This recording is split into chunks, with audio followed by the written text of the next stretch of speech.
Welcome to the Blooming League of Original Podcasts.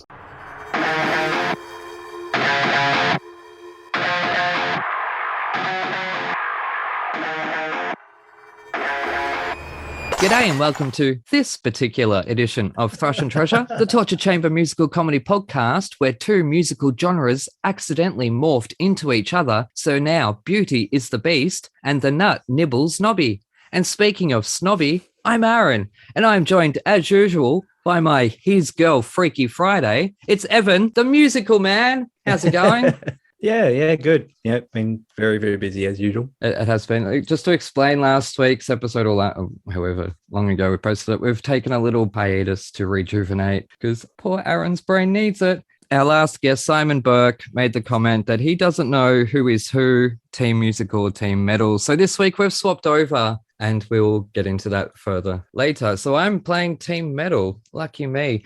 But anyways, I am so proud of myself because in 13 years of playing Lego video games, and I've played nearly all of them on multiple platforms, PC, Wii U, and now the Xbox One, I have finally reached 100% on one of those games because the PC and the Wii U ports never had updates. So when there was bugs that wouldn't allow you to get 100%, but people on the PlayStation and the Xbox games could. So now I have finally, on Lego Batman, the video game, the first one, I'm so proud of myself. It has been a long 13 years. But anyways, also I am scratched and bitten up. That puppy is wild, Evan, but I love her so much. Anyways, guess what? What? We have another Aussie diva in the studio today. And since this versatile visionary had the foresight to give me my first break, I think it's high time we thank him by dragging him through our torture chamber, because this most snappy fella first burst onto the stage as Seaman Hill in South Pacific, across Australia and Thailand, before saying a huge Aussie "G'day Dolly" on a tour that led him to Miss Saigon. So much so that his seaman became a Marine. But after carefully lining up the chess pieces for the disastrous 97 non-tour, things got a little hairy McClary and fell apart in a camera flash, rendering this rock and film roller Les Miserables and bereft of being able to pay last year's rent, next year's rent, in the original Aussie cast of Rent. But whilst in that homeless refuge, he further developed his passion for performance plus portrait photography, propelling this prolific performer to the prime position as the paramount professional pictorian for productions and producers. And he also lends his expertise to extreme sports.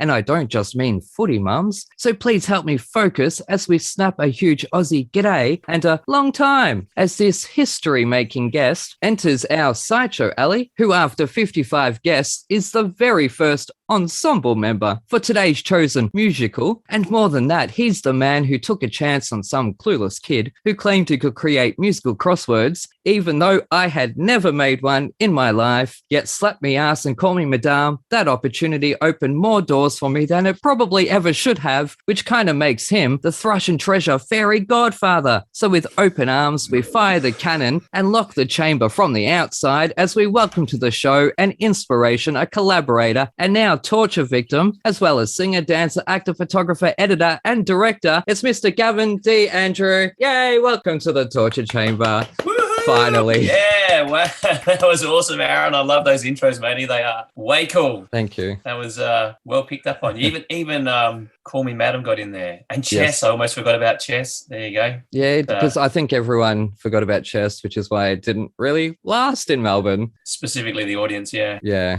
I do remember that because that was, I think it was 97. I just said that. Goodness me, it was 25 years ago. Goodness me. And the same year that my poster for today, The Lost World Jurassic Park, was released, and that's being released this week. Now, I would have had you on last year. For the listeners at home, Gavin was actually one of the first people on my list of who be my dream guests because, as I say, he gave me an opportunity. He put out a call saying, I'm starting a newspaper and I'm looking for collaborators. And I thought, well, this guy was in Rent. Cool. And I thought, what can I do? I'm not going to ask to review shows because that's like basically asking for free tickets to things. So I'll make crosswords.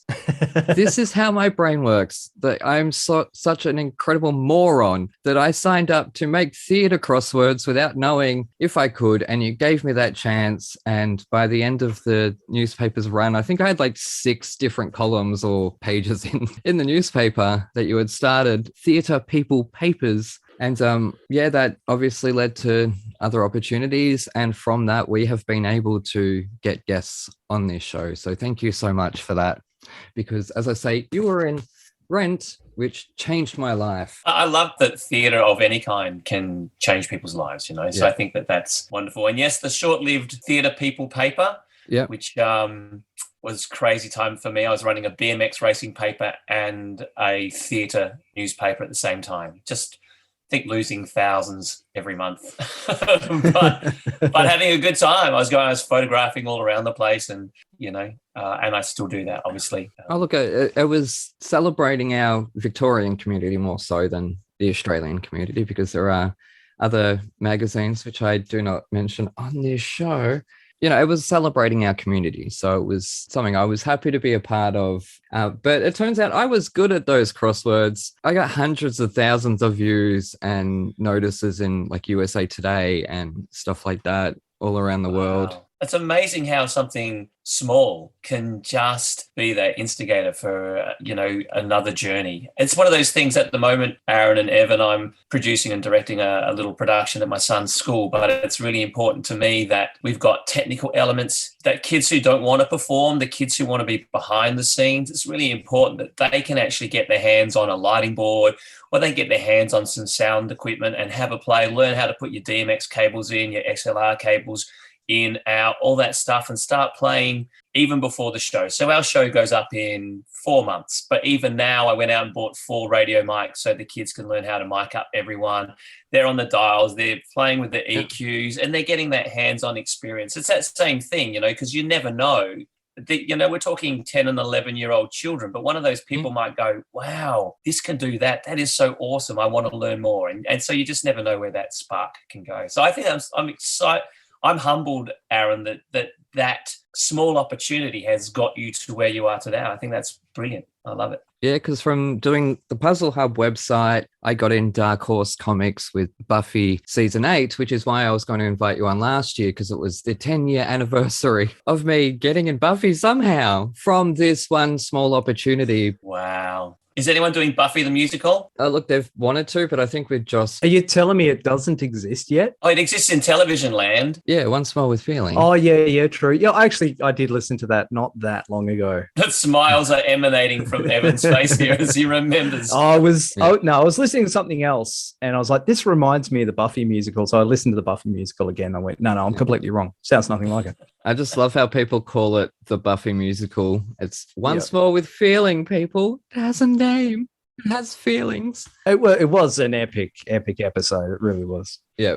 Just on what you were saying, though, about kids, getting their hands on technical stuff and backstage and set design, all that. I know that you did Assassins, where I did my first show, Bugsy Malone. I love Bugsy Malone. You can't get the rights in Australia for a junior production.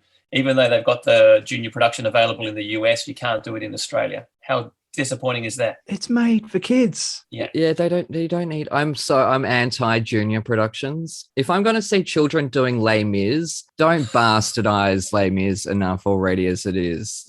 They're going to be destroying it. Don't get children to do Les Mis, please. I know that's just the worst case example. Like, I'm already expecting it to be bastardized. You don't need to cut out half the plot for me to follow it, or for the kids to be able to step up to the plate to perform. Because as I was going to say, Bugsy Malone, but I was actually doing my theatre class just across 5 minutes away, and we had the run of the theatre. We were up in the lighting box. We were up above the lights, and for 2 weeks I had the keys to the theatre as a 14-year-old. So that's what we did. We took on we learned everything we could. So that's helped to then jump into something like this. Yeah. Going back to your point of doing a high school production, we did go and see a production of a musical at the local high school, and this high school's brand new. It's only 5-10 years old. The theatre in the high school is incredible. The gear they've got to play with, it seems to be top of the line. Everything. There's a full on like film studio, up in the box. There's kids up on the control box, controlling all the lights and they get all the metalwork kids and the woodwork kids in building sets and it's again, the technology they're playing with is just amazing. There's hundreds and hundreds of thousands of dollars worth of stuff that we could, when I went to school, we couldn't possibly achieve. Yeah, kids aren't incapable. Like, they're not hopeless. They can do shit. And so if children are showing signs of, being really good at technical stuff, get them into a local theatre. Yeah. Get them involved with the tech team. They don't have to be on stage. But anyways, we're going to move on because you're on the tail end of isolation, I believe. I am, yeah. My youngest son was out today and we're out tomorrow. Yay! Oh, goodness the dog me. can go for a walk again, apart from just running around in circles in the backyard. Oh, To lovely. be nice. What type of dog? What breed? Well, that's a good question. It's suspected that it's a Whippet cross with a Kelpie. Oh, beautiful. I love Interesting. Whippets. We've had we've had 3 of them. Though one of them was half Italian Greyhound. But anyways, we'll move on to the metal because otherwise I could talk about puppies forever. Now, what would be in your ultimate craziest rock star rider? I heard you ask this to Caroline and I was like, what would be in my ultimate rider? It would have to be something playful. There has to be a swing set out the back, or there's a slide, Yes. or you have to have laser X guns provided around so that we can be Yes. firing back at the guys in the tech who are on the catwalk. Stuff like that. I want a Nerf gun tower. Yeah. And you just got the goggles and you rock up there and you're just firing at each other, Yeah. That it has to be something kind of playful. I think that would be, and then Yes. if there was any food that was required, it'd be like just cater for an 8-year-old children's birthday party, like a 1980s, Yes. Fairy bread. Yeah, fairy bread, cakes, party pies, pasties, sauce, all the good stuff from the old school days, as opposed to now you need to have some bit of lettuce, a bit of, whatever is healthy. No. It's got to be healthy stuff now. I don't know who these asshole parents are serving up lettuce at a child's party, but oh my God, fathers, what is wrong with people? We've got one life to live, people. Let children be children, for crying out loud. Let them eat literal sugar on bread. Spoken by the man who hasn't had to put them to bed at night, right? After eating too much sugar. No, I've raised my nephew and he's up this end of the house with me, and my parents are way up the front. So they don't hear anything. They've never heard him crying or screaming or getting up in the middle of the night. That has been me, and I'm destroyed from it. When I was doing shows, I remember I was doing Saigon, and often you'd have a drink of water and things like that. So on stage, you were permitted to have your water bottle, which had water in it, okay? But I don't drink water. It's one of those things that water actually dries out my throat, or it feels to. Whether it's a psychological thing or not, I always felt that it would. Like lip balm. Dries my lips out more. So I had green cordial. That was my drink. I was the only person who was allowed to have cordial backstage. So I'd have a green cordial bottle there. And so I'd race off. And I remember one day I was doing Chris and I came off in between scenes and my dresser gave me the wrong bottle. He gave me water. I was like, oh, no, I'm going to die now because I had water instead of cordial. I did live and the show survived. And that was my thing, sugar. You have to be careful with having too much cordial syrup in it because otherwise it will turn your teeth green. Then I could do Wicked, I guess. That's true. I could. Anyways, do you have any experience with metal, heavy metal, glam metal? I could list them all. Yeah. Look, cutting it, I'm all right with a grinder. But if it comes to music, as a kid, if I was getting, aggro or annoyed with the world, I had one of those. I don't know whether Evan is old enough to remember. They had these small black tape recorders from the 70s, and I had a little headpiece, and I fed that into I can't even remember. I think it was a Sonola valve amp. Anyway, I lived about 200 meters from my high school, and if I plugged that in and turned it up, I could hear it from the middle of the oval at my high school. So if I got really annoyed, my go-to tape was Iron Maiden Live After Death. Oh, wow. So mum and dad, and Evan's wearing an Iron Maiden t-shirt. So I was like, hey, there you go. Mum and dad knew if if they were listening to Live After Death, it was like not good. Now, for the listeners at home, this story checks out because I'm looking here at the bio photo of Gavin in the Rent program. And as we can show everyone, he used to have long hair. So were you a headbanger is what I would like to know.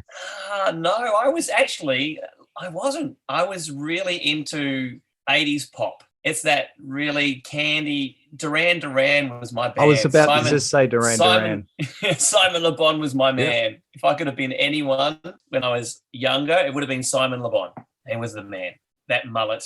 And Duran I was going to say the clothes, the hair, the girls. He had it all, really. Yeah. Now, we look back at the 80s. For the past 30 years, we've looked back at the 80s and gone, what the hell was wrong with us? Why are we bringing the mullets back today and the 80s fashion back today? We're only going to get 20 years away and look back and go, what the hell was wrong with us? We didn't do it once. We did it twice. Oh, yeah, I don't get it. I lived through that. I had a pretty cool mullet in my day, but I was glad when it got shaved off. I went, oh, you know what? Better. Mullet was good, but not mullet, much better. And to see it now, just like, no, make it stop. Yeah, look, I don't get it. And sometimes, like, I shave my head all the time, but if it grows too long, it starts to get mullety, and I'm just like, no, I can't do it. Anyways, we're going to move on to the metal. This week, I chose the metal album, and I chose a classic from my childhood. I chose Motley Crue's Dr. Feelgood, because I remember listening to Sex Talk Radio, and Dr. Feelgood was on their way. Both laughing at me. What am I doing? I was very relieved when I got that message from you, the email saying that my band will be Motley Crue, because I was expecting it to be some, Norwegian band stuck under a rock somewhere that hasn't seen sunlight in 9 months. And we've done them. We have done them. We matched up Frozen with that, but now we would have chosen Cannibal Corpse, but we thought we'll wait till we book Army Hammer. Too soon? I don't know what's going on there, but apparently he's a cannibal. But anyways, so I chose Dr. Feelgood, and I remember jumping on the trampoline as a child listening to this with my brother and sister. So either way, the music was being blasted into the backyard. Now, Evan, you relived this album. So what did you think? Give us your review from Team Musical, if you can handle it. Yeah, Motley Crue. I mean, God, this is just what a classic. What are we? 1989. You got Nicky Six, Vince Neil. I mean, is this where he's from? Vince Neil? No, Nicky Six. Or Nicky Six. Yes. They. I initially wanted to say they have like the similar story of Poison. It's that era where it's just sex, drugs, rock and roll, and girls, and just being mental. But I mean, they started out. They didn't start it out that great. It was really Nicky Six is the driving force behind Motley Crue. He just set out, he wanted to be a rock star, and that was it. He was just determined to be a rock star, lacking any talent or even a guitar at the time. But yeah, the story goes, it's actually quite funny. He saw a friend of his. They were, playing in the garage, and he just got it stuck in his head. He got the impression that if he could just get his hands on a bass guitar, he could join the band. So he goes down the local record store, and with a empty guitar case, and he asks the owner for an application for a job. He's like, yeah, be right with you. He goes out the back, and he just, casual as you like, chucks the guitar in the case, closes it up, grabs the application. Thank you very much. Walks out the store. So he's just gone and stolen himself his first guitar. Got back to the garage. It's like, look what I've got. I can join the band now. They open it up, and it's fucking Gibson Les Paul. It's like, dude, that's a guitar. You needed a bass. Oh, It was just devastated. So yeah, just to join a band, he's gone and stolen his first guitar. But yeah, I've ended up being a bass player, and unfortunately, he started out terribly. Like they were not good. One might say they were a motley crew. They were very much. But yeah, it's the early sort of a very common early band story of just living in a crappy apartment on nothing, and and sharing fries from McDonald's and counting them out between each one, because no one's got a penny to their name, and having to learn to play by playing, and apparently did some horrible shows of just we love the look of Vince Neil. His vocals are coming along, and Tommy Lee's it was a fantastic drummer. Oh, is this where he's from? Yes, Motley Crue. They had a fantastic drummer to start with, but they're like, that bass player, he's terrible. He's got to go. But stuck with it, and you got Motley Crue. But God, they could write a song. And again, that was Nicky Sixx. He could write a song, but he couldn't play that well. So I've listened to this as a child, but we didn't have the internet back then, obviously. So we weren't looking up bands and who was in who. And Tommy Lee, my knowledge of him was Pamela, because hello, she's Pamela Anderson. They really did hit it with their second album, Shout at the Devil. That was who was it? Ozzy Osbourne actually noticed them because they played. Do you remember we did Van Halen and we're talking about Steve Wozniak put on the Van Halen? Steve Wozniak from Microsoft. Yeah, from Apple. Apple. Oh, he's Apple. Yeah. Put on the Yes Festival. Yeah. And the Yes Festival was just this enormous bloody event. It was anywhere between 100 and 200,000 people. They don't really know.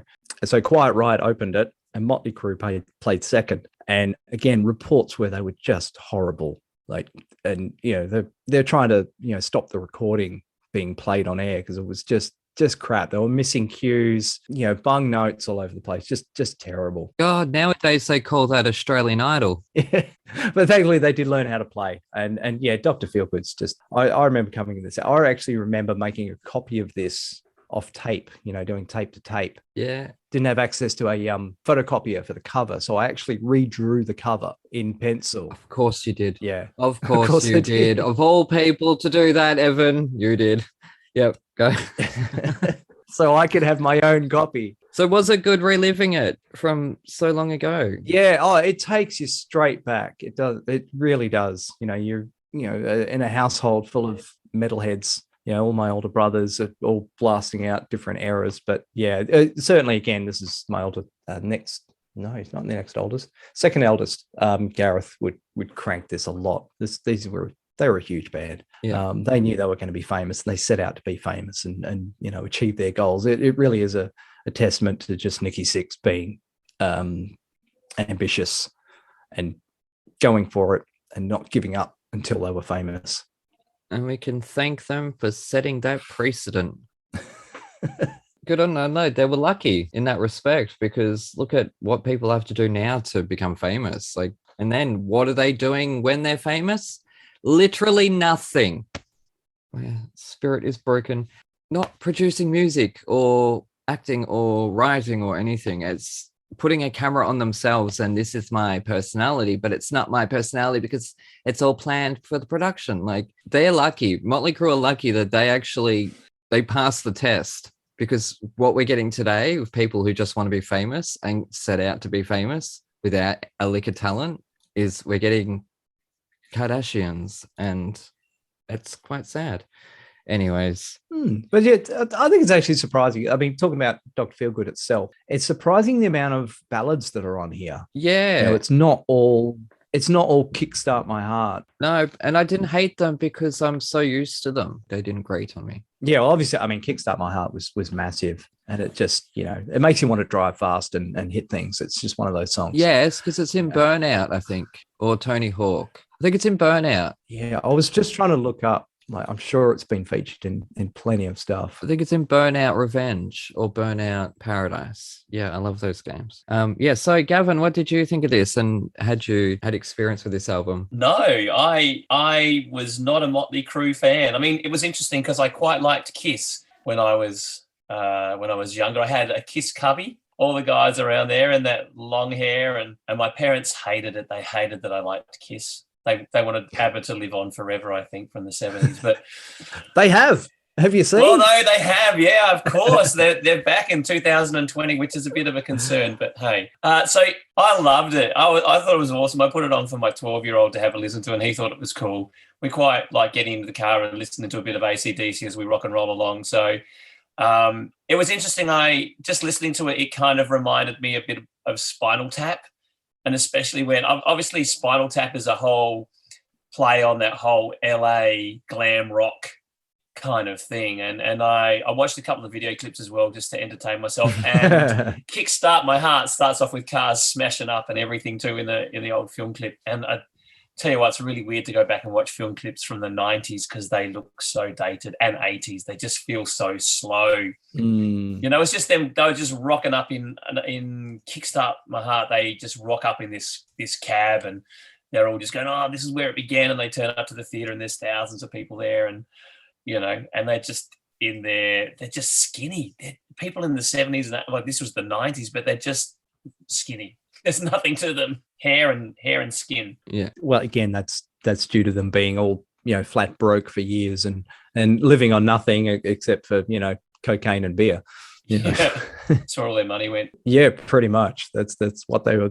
It's all about. It was the party scene. They were your classic hardcore rock and rollers, though. They were the fun boys of rock and roll, just taking it and living hard. And as you said, Evan, in the 80s and 90s, people kind of went pretty hard, I guess. A lot of them, not all of them, but yeah, they seem like that. And I listened to the music and I just enjoyed it. It was just fun, a lot of tongue in cheek, a lot of stuff that you can't get away with now. Well, it fits into a different time. So many double entendres in there and some blatant sexism and all that stuff, which just, it's a time stamp, and it is what it is. And it's just fun. I just enjoyed it. I just went, crank it up. Yeah, let's do it. So yeah, I had a great time. Yeah. Listening back, I got to admit, I heard the sexism in there.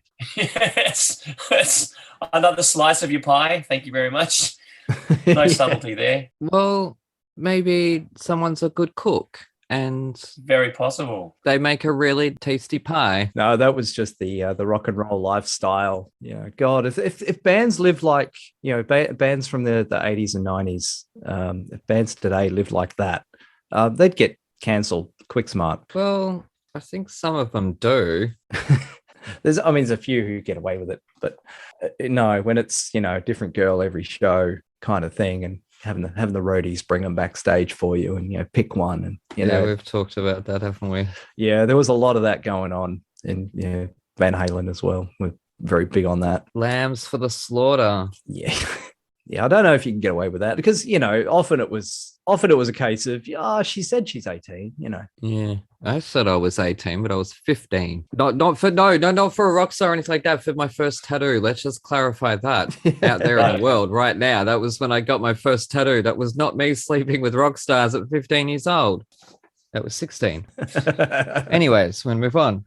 Yeah, I really enjoyed this trip down memory lane. Because I know I'd said that we won't do Motley Crue because I was so familiar with them, with their music, not apparently them as people, as I'm learning now that Tommy Lee is from there. And the drummer of all things, like how often is the drummer, goes on to be just as famous as if not more famous than the rest of them.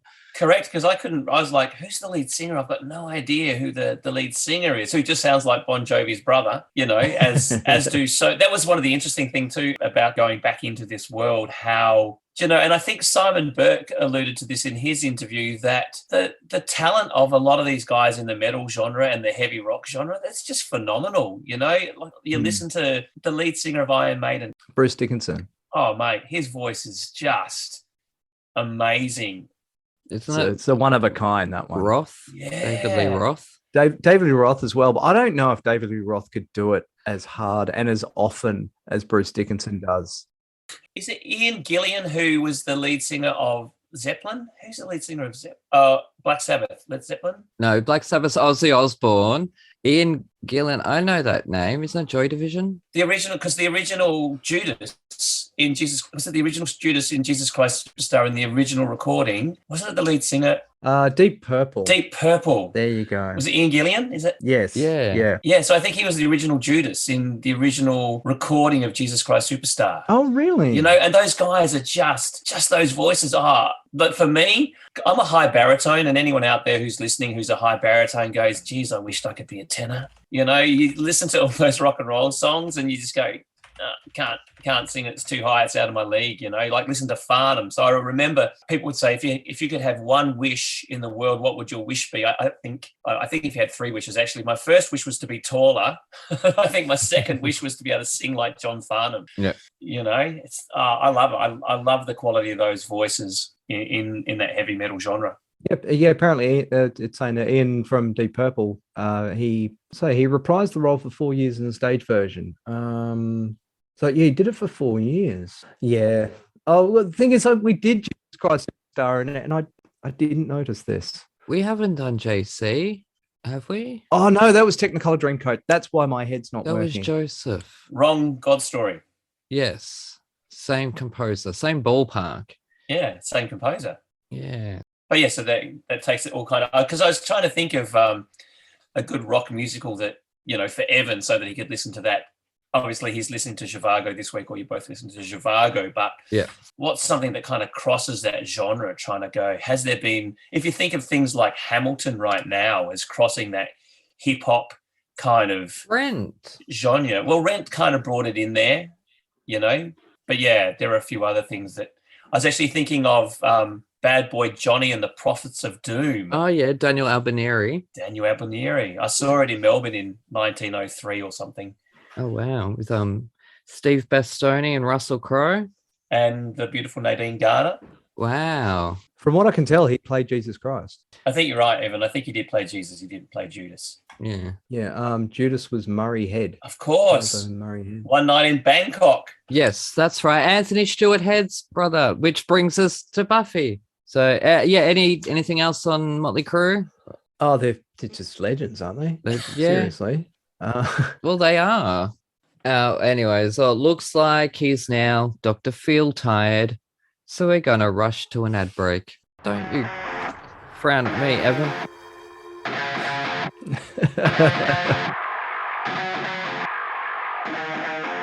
G'day, listeners. Aaron here. Because Evan and I are stuck in Australia, we thought we'd better send a spy to Broadway to check out the shows for us.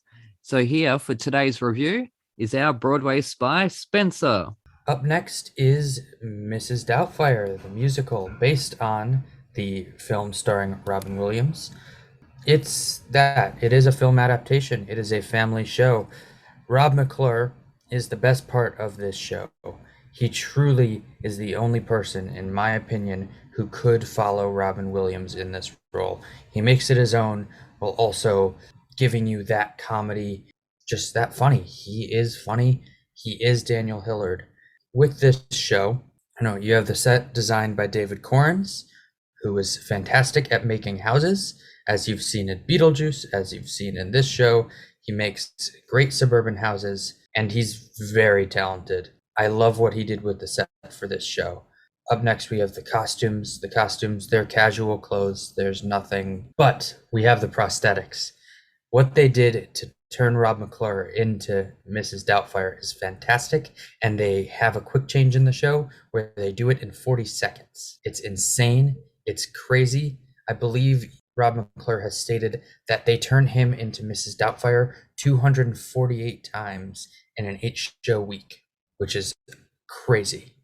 This show also stars 2 younger kids, a boy and a girl, and Annalise Scarpacci as the older of the Hillard siblings. She is a recent college graduate and is killing it in this show. I'm so excited to see what she does next because she has a powerful voice. It also stars Charity Angel Dawson, who recently was just in Waitress, and she has that powerhouse voice and killed that song. The score is by the Kirkpatrick brothers, who also wrote Something Rotten. It's funny, but again, it's a family show. So it's not as funny as Something Rotten because they're not as dirty in this score. Now, what is this show for? Is it for tourists or purists? This is a tourist show, plain and simple. It's for families, it's for tourists. It's a lot of fun, it's very cute, and it is sad to see this show closing on Broadway. It's cute. Like, everyone is like, oh, this is bad, it's bad. And I'm like, no, it's not bad. It's fine. It's a mediocre musical. It's not the greatest thing I've ever seen, but it's also not terrible. And that's Mrs. Doubtfire.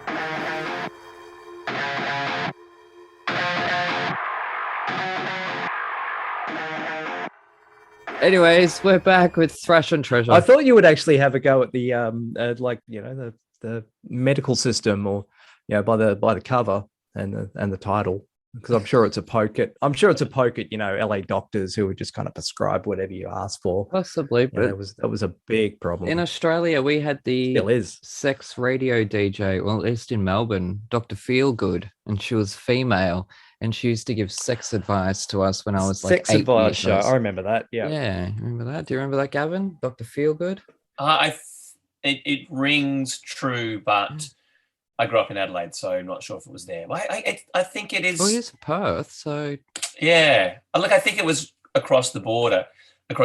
yeah. But I didn't listen to it, so not very familiar with Dr. Feelgood. But I'm aware of that kind of character that was created on radio for people to call in and say, hey, it's kind of equivalent of the Dolly Doctor, but on radio. Dolly Doctor. Yep. Anyways, we're back with Thrash and Treasure. I'm Aaron, that's Evan, and we are joined by my former boss, Gavin D. Andrew, who is been on how many stages across Australia, in how many tours and productions? 3.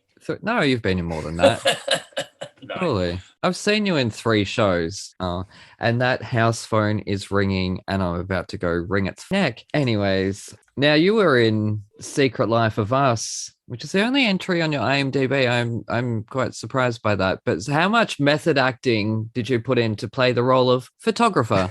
Yeah, it was one of those things that required a lot of research, I think, to do that. It's one of those things that I actually, I very rarely Google myself or something, and I saw that come up on, oh man, I forget that I did these things. It's like, and I get a double credit because I was in the film, because originally it was a film, and then they turned it into a TV movie. So I just appeared. I probably got a paycheck for $1.50 or something that came through to my agent, and yes, but I was the photographer. Clearly, a lot of work. I think I had to bring my own gear, and I remember they had the stills photographer on set, and the stills photographer was looking at my gear and looking at their gear, and my gear just kicked its butt. My gear was so much better than the stills photographer gear on set. It was like Network 10 for you. Anyways, now you'll have a third credit now after this show, because podcasts, for some reason, are on IMDb. Oh, really? Yeah. woohoo! You now have an IMDb intro. I told you this, Evan. You do not pay attention to anything. You are as bad as me. Anyway, Are you saying I could now Google myself? you can IMDb yourself. Wow, I had no idea. You can Google yourself anytime. You don't need my permission. Anyways, now, as I had mentioned, I had worked on the newspaper that you had started, and I remember in 2007, I was sitting on the Parramatta River, and I got an email or a message from you saying that the paper was ending. Or am I thinking of something else? No, it's very possible. I'm pretty certain that was when I found out. And yeah, it was kind of like that moment of, oh, okay, what next? And this is where we've ended up somehow with this show. But yeah, anyways, that had nothing to do with anything. We're going to move on to the musical, which is Dr. Zhivago, which was a half a tour. It was Sydney, and Brent was also half a tour. You've also toured Hello Dolly and South Pacific. You have done more than 3 tours. And Les Mis. Saigon, Rent, yeah. So anyways, we are doing Dr. Zhivago this week. Now, as Team Metal, I've reviewed the musical, so we're going to jump into that. When I first saw the cover, I couldn't blame anyone but myself. I've had Dr. Zhivago on DVD for 20 years. Never seen it, just don't have 6 hours spare for a romance. So I pressed play, and knowing the history of this show, could instantly see where it went wrong.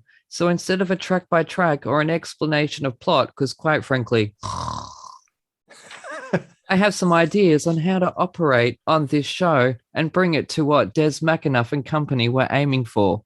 Firstly, a hook. Branding is everything, and where Lara's theme from the David Lean film instantly reminds listeners of said film, which I've never seen, but I hear that music, I know what it's from instantly. And an epic like Les Mis has its key motif that tingles the spines.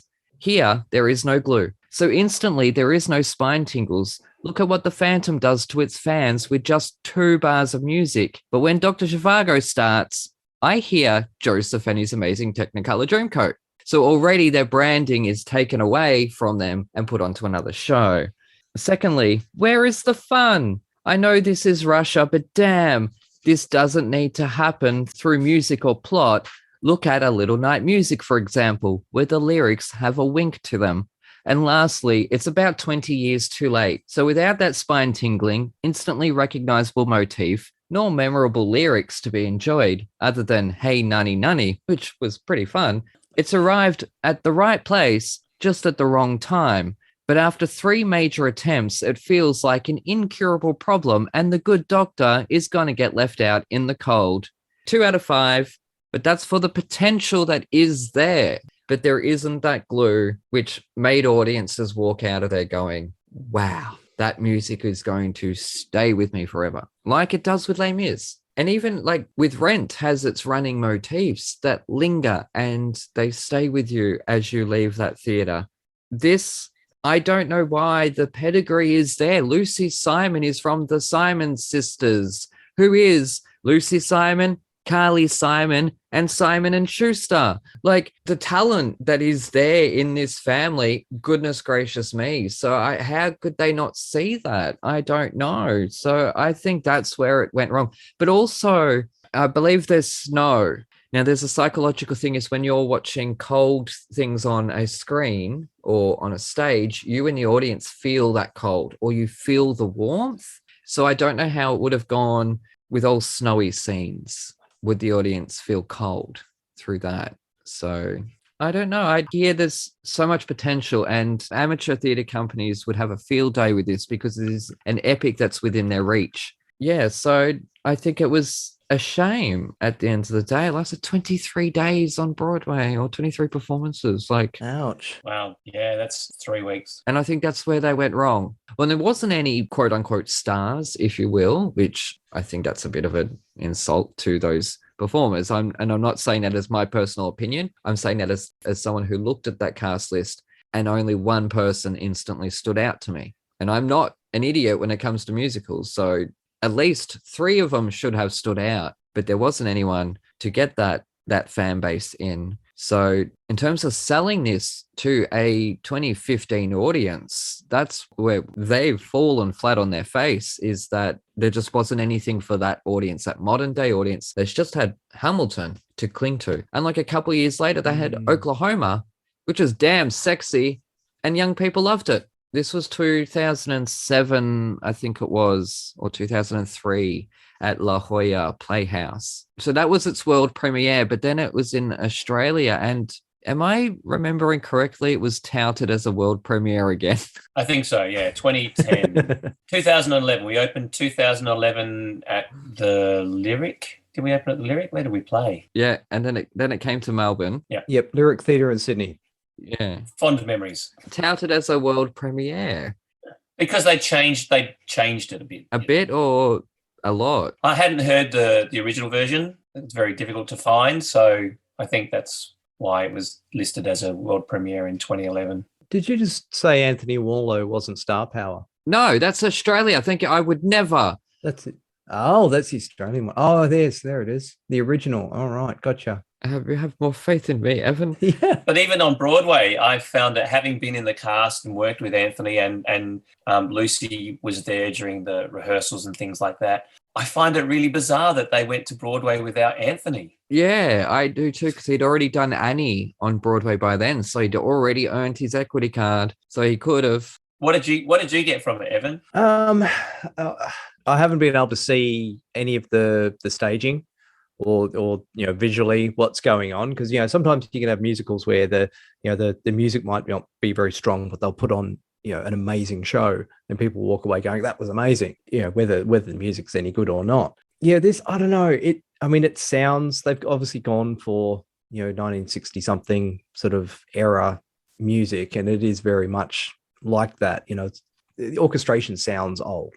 It's I don't know, it's the choruses, it's the way it's all put together. Oh, you mean thematically, not just outdated? Like, you mean it's a deliberate choice for it to sound timely? Yeah, they're going for that sound. It's almost filmic, I reckon, in its score, that it's almost a filmic score. It's very lush, it's very epic. The ingredients are there. It just needed a bit more salt and a splash of soy sauce. I just found it sort of cruises along it starts at like an 8 and then peaks at a 10 and then drops down and idles at an 8 again. It's just big all the way through, and there's no ups and downs, and it doesn't seem to not flow, but there's not lulls and highs. God, my brain just broke. You are turning into me. Yeah. It's like what I was comparing it to Dr. Feelgood, it does, there's ballads and then kick-ass heavy metal and then another ballad, and it takes you on a ride. There's a band who understands the flow of an album on that. Yeah, Dr. Zhivago, it's just, like I said, it starts at an 8 and then, peaks at a 10 and then settles back down to an 8 again. On the Edge of Time, I really did like. That stood out big time. And funnily enough, the reprise, that's what really sort of went, I don't know if that is sort of the big key song of the show, but it certainly sounded like it. That's the problem right there. You don't know if it's the big key song of the show. Neither do I, who's loved musicals for 30 years or 37 years, however long I've been alive, right? That's my problem here, is that there is no instant branding that people were able to say, that's Dr. Zhivago. Unlike shows like Les Mis and Phantom of the Opera, which are obviously the two biggest ones there to use, but that's why I guess the prime example, because more people have seen them. They're able to instantly recognize them, or the look of the costumes that are so iconic that you see those characters and know instantly where they're from. There was nothing to sell this show to the tourists, and the purists would have avoided it on Broadway because this is a show for tourists, so we're not going to go see that show. And then obviously got no Tony nominations, which is last nail in the coffin. If you don't get any Tony noms, you're gone within a couple of months. And that's what's happening with Mrs. Doubtfire right now. That's about to close because I got no Tony noms. Well, I got one. So, yeah. So how, working on this, do you have a sense that, you're on this big epic that this could land? Yeah, look, it felt like, and even to go back, and I photographed it at an amateur theatre company about 2 years ago or 3 years ago. They did a lovely job of it. But I think you guys are right, and it felt like that there is so many things to like about it, but it doesn't work as a complete piece. And it possibly needs somebody to come in and just rip it apart and try and, if you want to kind of come in there and put it back together and say, look, this is how it goes. I mean, if you haven't watched the film, the essential version, without giving away too much of a spoiler here, is there's a guy, he gets married, he falls in love with another girl, he goes to war, and he's basically torn between, the honor of staying faithful to his wife or staying faithful to his feelings. Oh, I'm bored already. Does anyone die? Oh, plenty of people die because it's the Russian Revolution. Oh, but do the main characters, do any of the lovers die? Is this a tragedy that I can look forward to? Not enough people die. Well, the interesting thing, and from people who hadn't seen the show, having been in there and researched it, trying to figure out, if you're in the White Army or if you're in the Red Army, or is the Red Army the good army, or is the White Army the good army, and who are all these people, So the character of Pasha marries the young girl at the start, who becomes Zhivago's muse, who then turns into, I can't even remember his name, but he's the bad guy who basically his motto is no mercy. So it's interesting in our current world to go back and just listen to that, given the events that are unfolding in places like Ukraine, to hear someone who is a Russian or an ex-Russian soldier just go, we show no mercy, and there is no mercy at all. It kind of sends chills, I think, to think this is how these people operated then, and potentially this is how they're operating now. So there are some interesting things that I find relevant to listen to now because of what's happening in Ukraine. Does that make it relevant? Probably not to an entire piece. I think Lucy has written some beautiful, beautiful tunes and songs and melodies in there. And I think, Evan, you put the nail, you get right to it, that you are hovering at an 8 and there's no kind of gentle release. And also, Aaron, you mentioned that there's no comedy. I mean, you think of a Les Mis, it is called The Miserable, right? That's what it is. But you've got people like the Thénardiers in there who are there to lighten up. Even though it's dark comedy, it is there to kind of lighten the mood. This is, if you like, akin to the famous Russian playwright. My gosh, I'm just forgetting. Oh, the seagull, Chekhov. Chekhov, that's him. like he's listed as a comedy playwright. This is Russian comedy. And like, okay, if that's Russian comedy, then potentially this is Russian comedy music theater, because there's not a lot funny about it. No. And there's not a lot of funny about Chekhov's plays either, so. No, and you do need that bit of, is it levity or brevity? Those two words I cannot get right. But you need to lighten the mood up a little bit. But even with Les Mis, there's so much volleying between Javert and Valjean through that is so intense and so goddamn compelling. Yep. So there is sort of that gripping nature to that. There wasn't anything in this that, besides the hey nanny nanny, which is more me being a dickhead.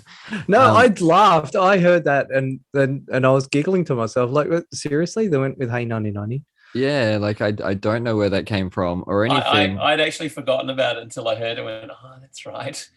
In the show, or in our version, it was the opening to Act 2. And that's probably there just to kind of say that, we've moved away from the war to a little rural town, and then even now, they're starting to get affected because their boys or their men are being taken.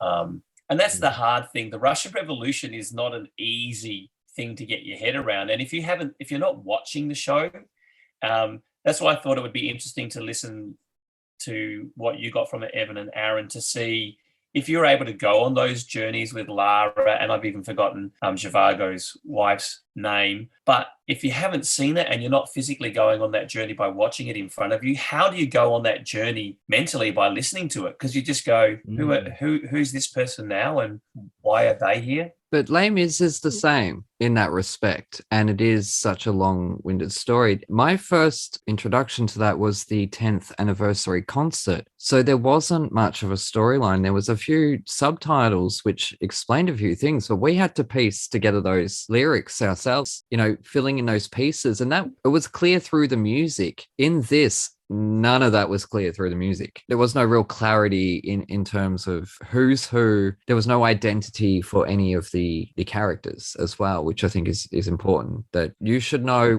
once the song starts, who's going to sing that. Yeah, no, touching on what you were talking about before, the relevance certainly within just war itself. I was talking about trying to inject comedy. I mean, it's not a great comedic story, really, when you're talking about a proper war. It's not about being comedic, it's about comedic moments. Yeah, well, I was going to say, I found it quite poignant. There was that moment where a character saying, the soldiers have taken my brother, and it's the White Army or the Red Army. So who can tell anymore? They've just taken him. I don't know, just from watching the news lately, it's soldiers are soldiers, and if soldiers are coming into your town, you're going to run either way. And you're going to stop to check which side they're on. Because they're just running around making a hell of a mess. And that was poignant, at least, that I did get out of it. Just bringing home, just war's just shit. Yes, I agree. And interesting. So in the show, and this is one thing that wasn't really conveyed on the recording, and it's hard because it's a visual thing, is that you see the start of the Russian army, I think it's the White Army in the war, they basically decide to turn on their generals and go like, we've had enough of this. We've run out of food. We've run out of water. You still want us to fight? We've got no weapons. We've got no thingy. And they turn around and they sing a song called Blood on the Snow. And it's literally in the show, you see the little fragments happening throughout the piece. But when you're listening to it, it came as quite jarring, and you don't go on that journey of a soldier turning around and shooting somebody that they've just spent the last year with, because it's the best thing for everybody that I have to kill my brother, essentially. And it's a really poignant moment, and I think it was really to be on stage at that moment was special, I guess, because you felt that change. You had to go on that change of energy there, and that was good. And I felt that on a recording you can't get that. You're not in a theatre hearing a live gunshot blast as you turn around and fire on a soldier who's giving you orders, And similar things have happened throughout war. When we were doing Saigon, we talked about, I think it was called fragging, where I think that's Platoon. The whole film Platoon is based around fragging, which is, if I'm correct, where the platoon turns on the person in charge. They basically, you've got a whole lot of 18 to 20-year-old young men being told what to do by one other person, and they just go, we've had enough, and we're in a bush, no one's going to know, Jeffrey just got shot by the enemy. Who's going to know, and it's that same kind of thing. But yeah, look, to perform it, and if you have a look at my genre and the stuff that I really love, it's all about musical drama. It's about those passionate stories. It's not about the musical comedies. It's Les Mis, it's Saigon, it's Zhivago. I love that. I love that you can get lost in these stories. And when I step on stage, I like to just kind of forget about me and just go on those journeys. And when the bell rings, and I just go back to being me. And just as one of those things that you hear about, that theatre people, you have to be able to turn on a dime. And I remember there's a wonderful performer, and anyone who's in America will know Milton Craig Neely, who was our John in Saigon. And I just remember him. He'd be in the wings, he'd be laughing and chatting, and he literally just step foot on stage and just change. And I just remember being in such awe of this man that he just goes, yep, because as actors, we need to know that journey, and sometimes it takes longer to get to there. But the more often you do it, the easier it is you can tune in to go, bang, I got a, who was it? I think someone was talking to Simon about Judi Dench being able to pour on the tears. I think that was Aaron. No, Evan. Oh, yeah. Oh, you were talking about how Judi Dench could just go, bang. Yeah, I called her that bitch and muted it. Yeah, and that was just like an interview show. It wasn't even for a performance. It was the South Bank show. To be able to cry on command in the middle of a song and still nail it, just to turn it on like that. Yeah. And that's the amazing thing, is that as an actor, when you get to that ability, you have to be able to just go bang, and you can just walk off stage. Or most people, you can just walk off stage and literally you're just back into your normal world. And just performing in general, like even on this show, right before I start the call, I am losing my shit and I am completely hopeless, and no matter what's going on.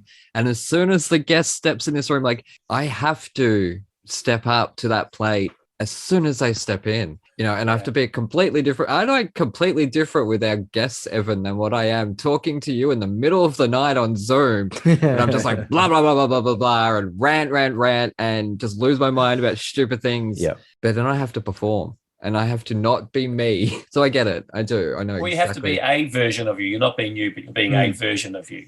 Yes. So. Yeah. I've actually described your podcast, Aaron, as Aaron who's just happy to be alive.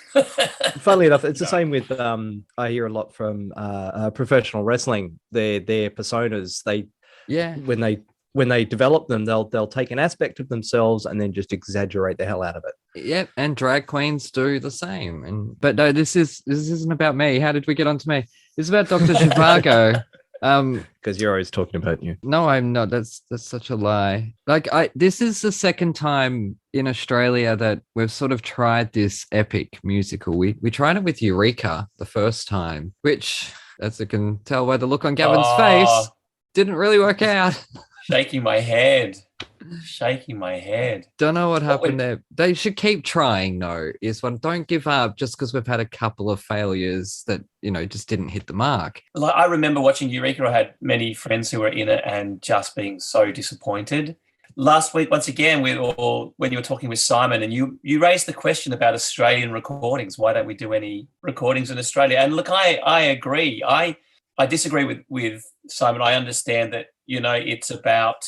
Well, the thing is that a recording makes you immortal. Essentially, it's that people like it and listen to it. If you think of the Australian recording of Jesus Christ Superstar. 92 with John Farnham, Kate Sobrano, guests have come on this show and brought it up to me.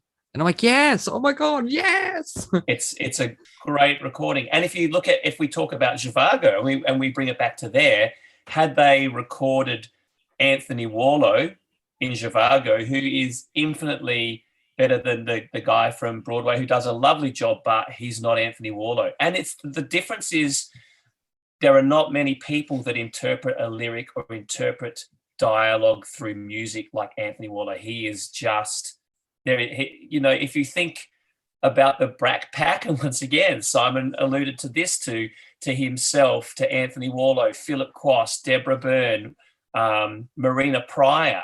If you go back 30 years to that group of people in Les Mis and Phantom of the Opera in the late 80s and early 90s, we have not produced musical theatre stars like those people since that time. And that's not to say they're not there, but just like Hollywood hasn't, you could have gone with, if you go to your Rat Pack of the Sammy Davis Jr. and Blue Eyes and those guys, and then, maybe 30 years on, you had your Tom Cruise and all those guys who were in the Brat Pack. Yeah, there was a Brat Pack. Yeah, Emilio Estevez. Screwed that up. Ali Sheedy and Charlie Sheen, Molly Ringwald. Patrick Swayze, I think, is also part of that as well in that Hollywood Brat Pack that came through, because they did. I can't remember. There was a show about a whole bunch of kids from the Bronx, and all those guys were all in it.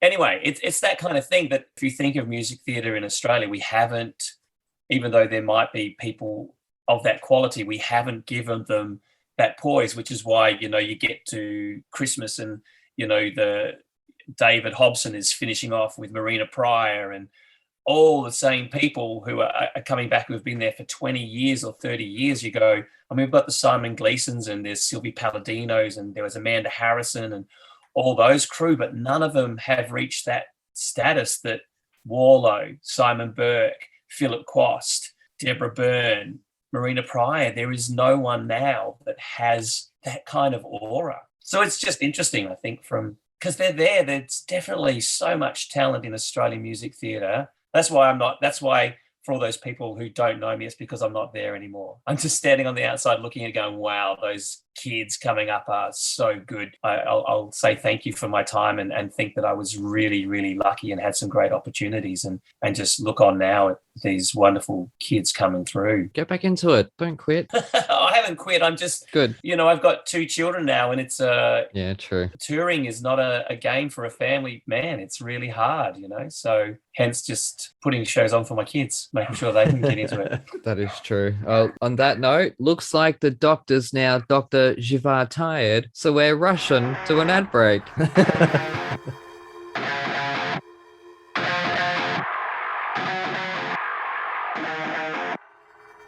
G'day listeners, Aaron here. While you're topping up your coffees, did you know that you can support our show and go on a fantastically scary adventure at the same time? Go to www.thetonistantales.com/bookstore to grab your copy of The Toniston Tales, a darkly funny Aussie trilogy about a young boy who rescues injured animals in his spare time and the roller coaster ride he's taken on by a literal fish out of water.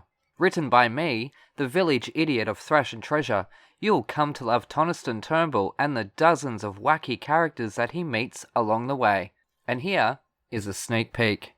After barely 3 hours of light sleep, Toniston Turnbull slowly opens his eyes, his body feeling heavier than it ever has before. Not from extra weight, from tiredness and stress.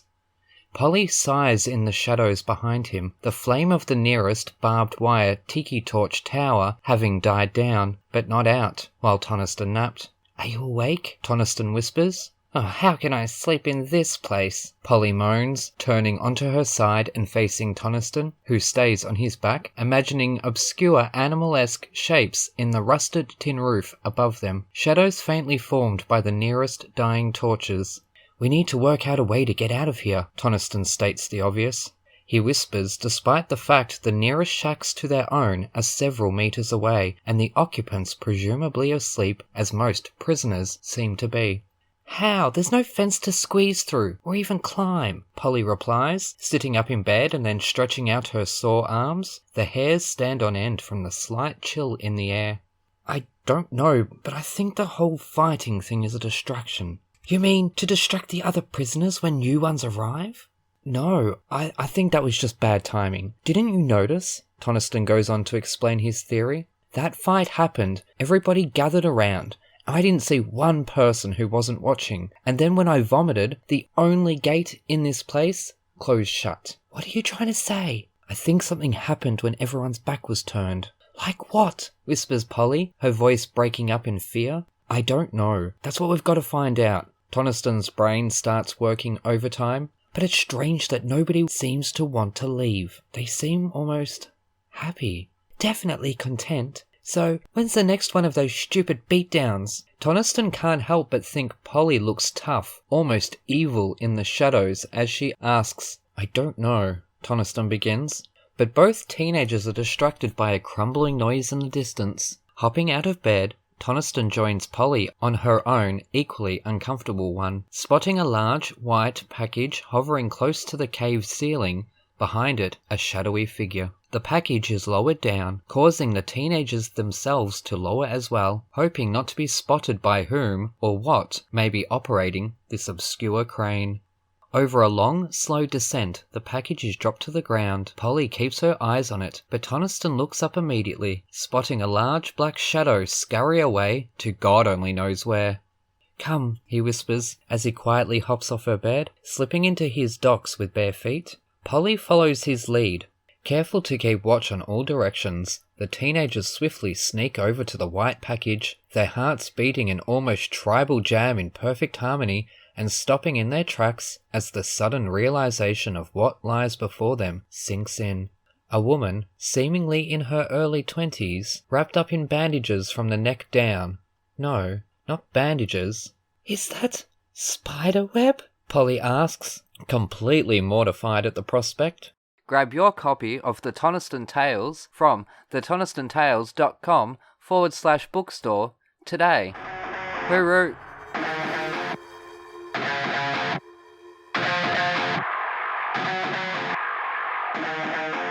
Anyways, we're back with Thrash and Treasure. I'm Aaron, that's Evan, and we are joined by my mate and one of Australia's prime theatre stars, no matter what he says, Gavin D. Andrew, who I've seen in numerous shows. I think you and Bert Labonte are the two guests that I've seen the most perform. In fact, I think you're the only two guests that I've seen perform. Well, there we go. No, you're not, actually. But anyways, can you do any celebrity impersonations? No. You can't? Oh. How's that? Do I have any? No. I can do really bad accents, but that's about it. Yeah, I don't have any celebrity. It's not a skill set that I have. How sad. That is. I'm devastated because I'll be asking every guest from now on. Yeah, here we go. Oh, well, anyways, photography. Now, you've shot a lot of shows. Which is one you don't have to name? Or if you do name it, if you want me to bleep it out, I will. But what's one professional show that you've shot that you were thankful to have not been in? Oh, yeah, that's I don't know. I'm a pretty easily entertained kind of guy. And there's very few shows that I've actually seen. And I've seen a lot of shows, especially with young kids, because I photograph a lot of school theatre and amateur theatre and stuff. But no, I'm always finding something positive from any show I attend. If I can mention the worst show, I'd love to mention this because it makes me laugh. The worst show I've ever seen was at the Riverside Theatre, and you might have to bleep this out. In Parramatta? In Parramatta. But I had a friend who just finished Les Mis, and she was doing this show, and she said, you've got to come and see this show. It's really not so good. And we were doing Les Mis at the time, and I think there was about 10 of us, and we booked the front row of the theatre at the Riverside Theatre. And I don't want to say any more now. I feel like I've overstepped the mark. But we were in the front row, literally with tears streaming down our face from trying not to laugh so much because it was so absurd. And had I been in that show, I probably would have, I wouldn't have wanted to be in that. But apart from that, there's always something good to take away. And when you're behind a camera, you're concentrating on images. So sometimes you get a different perspective. I've been to a couple of shows that I photographed and went, I'll come back and I'll see this. And I come back and the experience is different because now I'm focusing on everything. And here's another little thing that's interesting. So if I'm in row G and I'm in the middle, and that's probably, GH is where you want to be if you're watching a show, right? I need my binoculars because I'm so used to having a 300mm lens where I can just look at people like this, and I want to see what the ensemble are doing. My whole career has pretty much been in the ensemble and covering leads, and I want to know that they're on. If I'm at that show, I want to see the relationship that's going on stage. So I need my goggles. So if you're out there and you're performing and you see some old bald guy in the middle of the row G with some goggles, it'll be me. Just making sure you're on par that night. You're not just phoning it in. Yeah. You mentioned you'd done a lot of covers. Les Mis, did you play a character? I can't find my program. And how do you pronounce that character's name? The character's name is Jolie. Oh, is that how it's said? I didn't want to embarrass myself and try to pronounce it. Jolie, yeah. Isn't it like ENJOLRAS? No. That's Angera, and I covered Angera. Oh, okay, because it was written on your website or something. Yeah, look, I've got one photo. And in fact, if I could find it now, I would show you. It's the photograph that was taken by a friend of mine during a dress rehearsal of me playing Angera, of which I got to perform once at the Theatre Royal. That was it. And I found out as I walked in the door, so I didn't have any time to tell anyone to come and see me. Oh, God. The only person I know who came to see me play Angera was the company manager. She came out into the audience to see me play Angera. Oh, wow. But I loved it. I loved that role, and I loved covering. In fact, because I just finished Saigon with Guy Simpson, who was our musical director on Les Mis, and I was working with him on the Marius material, and I think I got to the final callback, and they all went, "We know you've been working on the Marius material, Gav, but do you know the Angera material?" I was like, "Yes," because Evan, have you ever seen Les Mis? No, not at all. I know nothing about it. Yeah, it was funny you just sort of added that at the end, that you were excited to jump into a different role, because I was going to say that would just terrify me one day, to just rock up and they're like, "Oh, that thing you've been rehearsing for like 8 weeks, well, we want you to do his instead." That would be terrifying. It is, and it's one of those things I mentioned to Aaron just over the emails over the week, that I love understudying characters, especially a principal role, because you get to go on and you tell. The thing that I love is telling the stories, singing those songs that those characters do, and getting in their headspace and going on those journeys. That's what I really enjoy. But what's really nice is that you get to put on the big pants, for a show or two or maybe a week, and then you just go back and you just go back to your normal role in the ensemble. And it doesn't mean that you relax, but there's just I guess it is a more easygoing, because it's your role, and you realize how important it is for the people that are doing, the big pants roles for 8 shows a week, that they've got, quite a bit of pressure on them right there. And whilst every time I set foot on stage, I'm going on those journeys, which is the exciting and interesting part of any production, and why I can do it 8 shows a week, is because you just, you put your clothes on and you go in and you just disappear for a while and then come out. But not everyone's like that. Let me tell you, hello to all those people out there who love to change it up every day, and those people out there know who they are if they are listening. And then that makes it wonderfully entertaining as well, because they are professionals and they know how they can keep it light and entertaining and different every show, because if you're doing a show for a couple of years, you don't want to get old and stale. It's just no. So just going back to Evan's question, so yes, I enjoy the challenge of going onto one role, but in Zhivago, I was actually a cover, and not a cover, I was a swing. So the difference between a swing needs to understudy all the ensemble parts, and a cover understudies a principal part. So, for example, in Zhivago, there were 2 male swings, myself and Chris Scalzo, who was brilliant. He's just so switched on and so good, Chris Scalzo. Yeah, so he did half the male ensemble first as his first priority, and I did the other half, and then we started learning the others. But you've literally got to be ready to go on. Bang. We were doing Zhivago, and someone got injured in one of the scenes. And literally, you get a call saying, Gavin, X has just injured themselves, get into your character for whatever it is. And literally on this show, I'd played this role quite a few times. I ran upstairs because you're just hanging out in the green room, chilling. Ran in, got into my costume, and I was just getting ready. And I know that this person had to come on and they had to sing these lines at the start of this next scene. So I was just hauling ass, just trying to get down on the stage, getting into the right costume and getting there just in time. And I think I literally just walked straight through onto prompt side and then bang straight on the stage with these opening lines. And it was just like there was no time. And that doesn't happen all that time. Generally, someone will say they're sick and you just have a little bit of a brush over it, the half or something like that. But yeah, every now and then it's just bang. And I would love to mention my dear mate and a friend to everyone in music theatre, Hoggy. Oh, yes. Glenn Hogstrom. him who will be regarded in this industry as probably the best swing that this country has ever known. He was brilliant. And we lost Hoggy earlier this year. Late last year. Yeah. But just his ability, and you just speak to people who worked with Hoggy, his ability just to walk on and just, unlike me, I'm like, Hoggy's just like, chill. He's got it. Hoggy's on stage. He's got it. So, yes, a big shout out to our man Hoggy, and sad to have lost him from our world. But he will definitely be recognised by those of us who have been in the industry for a long time as one of the best swings that we ever had around, and such a joy to be in a cast with. Just a really lovely guy too. Absolutely. At the end of the day, just to sit there and have a drink with him at a cast party I was the odd one out, and he was so incredibly warm. Like they all were very much so, but a great human being, not only a wonderful swing, but a great human being. So yes. different roles call for different superpowers, I guess, Evan. And for me, that was my first time that I swung, and I wasn't great at it. I'm sorry.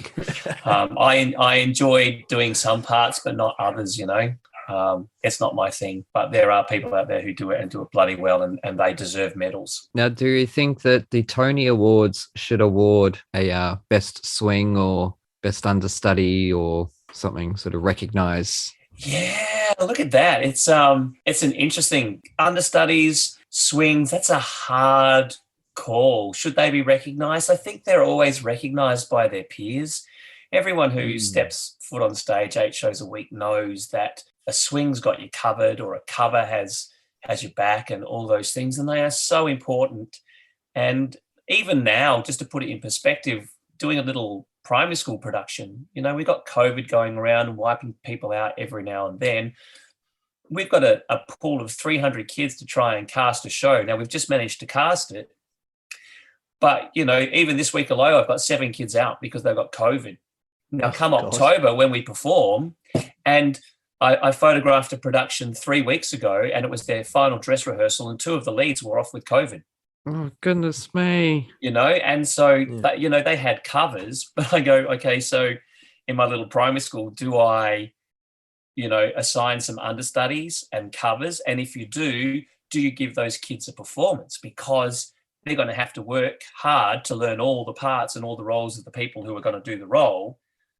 But as an understudy, you have to realize that you may never get to do that. I've understudied roles and I've never performed them. And that's just one of you get paid as a professional, you get paid to come in and rehearse, you get paid to learn and be on standby. But, I'm just going to go in my school where I've just managed to get, the whole show cast once. Can I cast it again? Or, and what are the chances of, more people in the cast getting COVID? Do I try and cast it from someone who's just done a production, 3 suburbs away, and just go talk to the music theatre performer or the performing arts teacher, say, hey, how you did that show a year ago, if anything goes wrong. So yes, look, the understudies, look, I don't know. I think it's wonderful for them to be rewarded, but I think it then turns it into a competition. Pretty much, it's, is the understudy better than the performer? Doesn't matter, because everyone tells a different story a different way. And just like anything artistic, it's all subjective. You might prefer one person in the role, Evan might prefer another person in the role. They all do a brilliant job, but it just comes down to personal taste at the end of the day.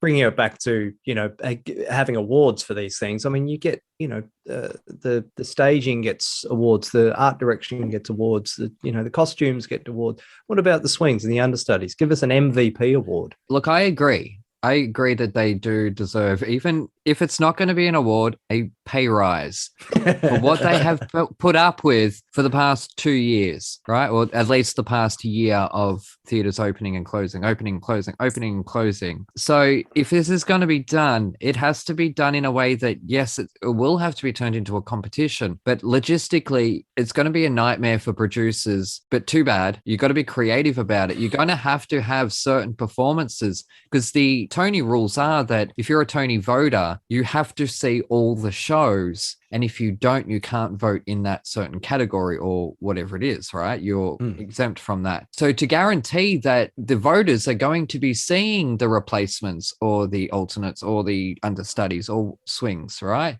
You're going to have set performances for that, in which case you're literally asking people, hey, can you take a day off work in your leading roles so that your replacements can get paid? So that's already going to cause a bit of a problem for people to be like, you can take a day off now out of the spotlight and your paycheck, and that, that won't go down well. Because there are performers out there who pride, especially old school performers, and I don't know if there's who never want to take a show off, Billy Crystal doesn't have an understudy, right? Because the mentality there is no one is going to see Mr. Saturday Night to see anyone but Billy Crystal. Wow. So to see his understudy, oh my God, I can't even friggin' talk. To see his understudy, there's no understudy because no one's, you're there to see Billy Crystal. It's like going to see Hugh Jackman in concert and Hugh Jackman's off that night. Yeah. Hugh Jackman's understudy will be on for his show tonight.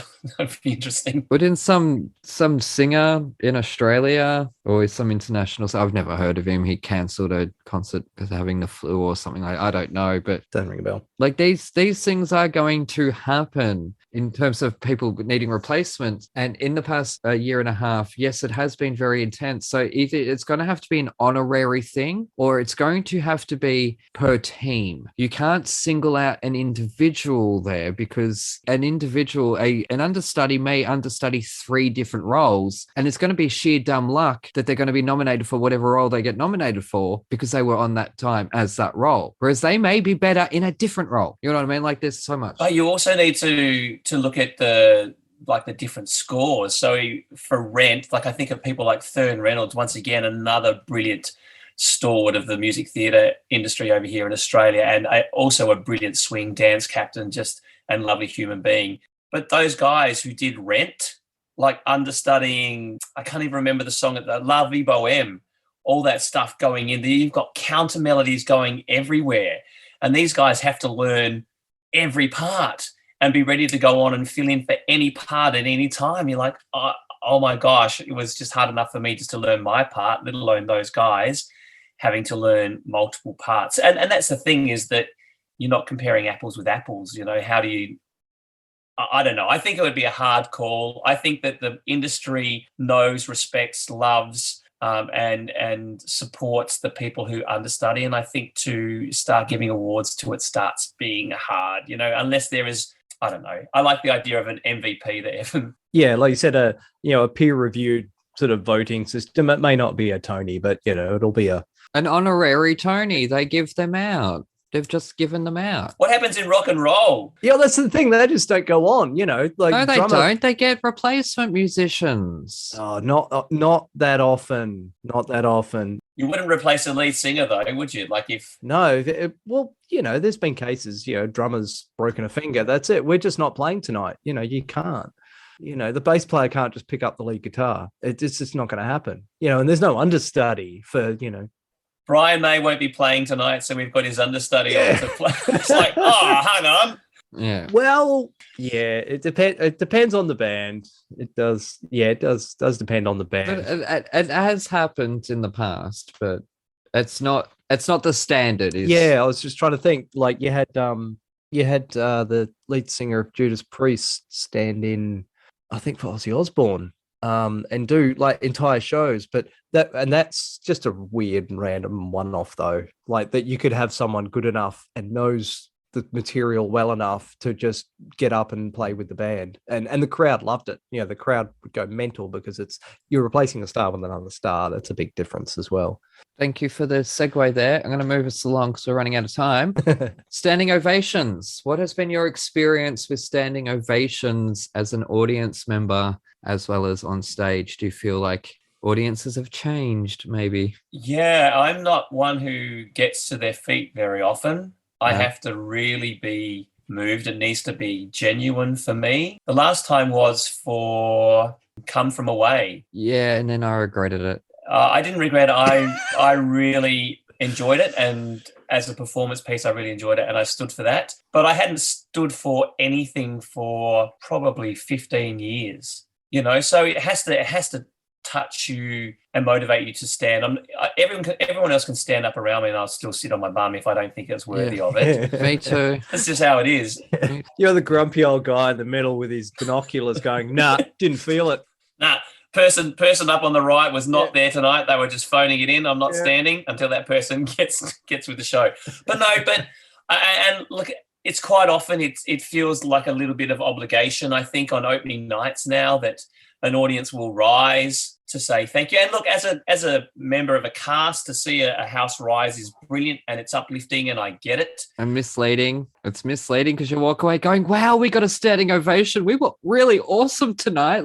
And you go around telling everyone, we got a standing ovation tonight. And it's like, dude, they were obliged to. But you can also put that into perspective that so much work and so much goes into a show now before it goes, especially in Australia, because we get them handed down from America or from London. So they've been worked. So, to a point, the audience has seen a work that has come through such a stage that when they get to see it, I understand that can lift them to their feet because, a lot of work has gone into it, So I do get it from that perspective that, yes, maybe people are a little bit lighter on their feet because we are lucky in this country that we have such a great pool of talent to put into any show that comes to town, And if I go back and I mentioned this? I think I mentioned this. I'm not sure whether it was before we started recording, but I said to Aaron, I went back and had a listen to the American cast, the Broadway cast recording of Zhivago just before we came to the recording because I hadn't heard it. And what I found really interesting was that it's a musical set in Russia, but now they have American accents, which I did find quite jarring. Whereas in Australia, our accent is a little bit more neutral. I guess it does lend itself a little bit more to the English genre than necessarily the American genre. But I did find it very jarring listening to Russian people sounding as Americans or Americans, whatever it was. I did find that a bit kind of farcical. Whereas definitely here in Australia, we do have a reputation for being grittier and gruntier and grimier when it comes to performing. This is what Cam Mack, when he would come back and he'd say, I love watching the Australian cast because they bring some kind of earthiness to it that we don't get. Broadway is really precise, and you can hear that in their recording of Zhivago. It is really precise, which I think is beautiful in Greece. I think the precision and that articulation is awesome, and that's what Broadway does better than anywhere else in the world. But I think that a musical drama like Zhivago gets so much grunt and grit from Aussie performers that, essentially they might have shot themselves in their foot by not getting the Aussies to record it. Yeah, bringing up the Australian cast album thing again. Apparently, it was planned for Zhivago. Yeah, apparently there are 2 songs from it with Anthony Warlow on YouTube. I think I have them. And Lucy Maunder, yeah. Edge of Time, I think, is one of them, Evan. I think Edge of Time is on there. Oh, great. Well, they picked the right song. But yeah, just from listening, all the musicals I have been listening to, just through the show and the odd occasion where there are multiple copies of a Broadway copy and a London, there'll be a West End recording. How vastly different they can be. The West End production, they just take it in a completely different direction. The same music, same lyrics, but somehow just a completely different feel to a show. So yeah, there should be. I really haven't come across a lot of Australian recordings where you don't. Or just in general, I haven't come across a lot of Australian recordings. And then when there's shows that I'm really sort of a fan of, something like Gypsy, I went through and listened to all the different Gypsy cast recordings. There's 4 or 5 of them. Yeah. There's a fair few. There's even more than that aren't available. Yeah. So, I did go through and listen to those. There needs to be more Australian cast recordings. Definitely. We do. Now, when you look at the Rent cast from Australia, you have Natalie Bassingthwaite, Matt Lee, Mig Ayesa, who was in Rock Band in Excess. You have this hot young cast of Australians, Christine Anu, Roger Corser. Look what he's gone on with his career. Why the did we not get a recording? Because if those cast members had been immortalized, that CD would be worth a hell of a lot today, I'll tell you that. Anyways, I'm so fired up about it. It was going to happen. It's bizarre. We must have got into a recording studio somewhere because I have a vision of us in a recording studio. What we did, because it was going to happen, and they pulled the plug at the last minute, but as a group, we all decided to make our own cast album, but not of Rent. So we all contributed one song to our own personal little cast album, which included members of the band and places like that. So we were all invited to contribute one song for our little Rent album, which I have somewhere buried. And it was one of those things that became, for the cast of Rent, it was one thing that we never shared with any of our fans. It was just our personal album. Oh, lovely. Yeah, it was, because you got people like Christine Anu who records, and so she put stuff in there. I think Roger Corser put in there. I'm not sure.